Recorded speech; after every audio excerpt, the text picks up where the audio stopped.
Okay, let's have a look at this problem. It actually is a relatively straightforward problem, but it just allows us to go through the motion just to, I guess, get the idea. So again, we've got two particles traveling at each other, about to collide. 8 meters per second for this one, 4 meters per second for B, and A is 3 kilograms, B is 2 kilograms, okay? So, and also they have a coefficient of restitution of 0.7. Determine the velocity of each ball after the collision. Okay, so one way that you can do this is you can say, well, they're colliding, so momentum is always conserved because the impulses are internal. Okay, so mass of A, velocity of A at state 2, sorry, I don't know why I say 2, at 1, let's just erase that. State 1 plus the mass of B, velocity of B at state 1 is MAVA2 plus MBVB2. Okay, so we've got 3 times 8, and we're taking right as positive. You can take left if you want, no problem. Plus 2 times minus 4 is then equal to 3 times VA2 plus 2 kilograms times VB2. Okay, so we've got two unknowns, VA2 and VB2. So 3 VA2 plus 2 VB2 equals 16. Equals 16. And this is our equation 1. Then the second way of trying to solve for the final velocities is to use our coefficient of restitution, which is VB2 minus VA2 over VA1 minus VB1. And so the coefficient of restitution is 0.7, and we don't know VB2, we don't know VA2, and VA1 is 8 minus, and we've got minus 4 here. Remember, it's a minus because it's going to the left. This was a minus because it's going to the left.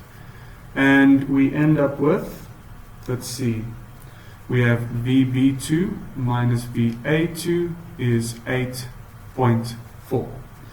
Okay, and this then is our equation 2. So we've got two equations, two unknowns, VA2, VB2, VA2, VB2. All right. Then I'm not going to do the whole thing. You can do it. You'll see that VB2 is 8.24 meters per second plus, so it's going to the right, and VA2 is minus 0.16 meters per second. Okay, so it's going to the left. So now let's look at this now. Just consider this. Ball A was 3 kilograms moving at 8 meters per second. There's a lot more happening here. Okay, that's not scientific, this way of speaking, but there's, if you look at the kinetic energy, you look at the momentum, you're right. And what about this particle? 2 kilograms, so it's less, and it has a smaller velocity, has half the velocity. Okay, just trying to get you to get a kind of an intuitive feeling. So we know that they're going to collide and rebound because E is 0.7. So they're not going to stick together, and they're not going to have perfect rebounding. They're not going to stick together after collision, and they're not going to rebound perfectly. There's going to be some energy lost, but they are going to rebound. Okay, now VB2 after colliding moves, so after colliding, B is now moving in this direction at 8.24, and A is moving in this direction at minus 0.16 meters per second. Okay? So this A has almost come to a halt, right?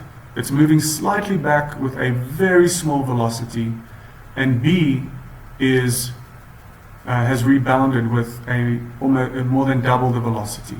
Okay? Anyways, I hope that you can just look at this critically. Whenever you look at these problems, try to consider what you think will happen and see if the results confirm what you were thinking. Okay?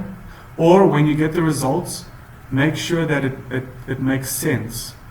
You just use your logic, critically evaluate the answer. Okay? Cheers.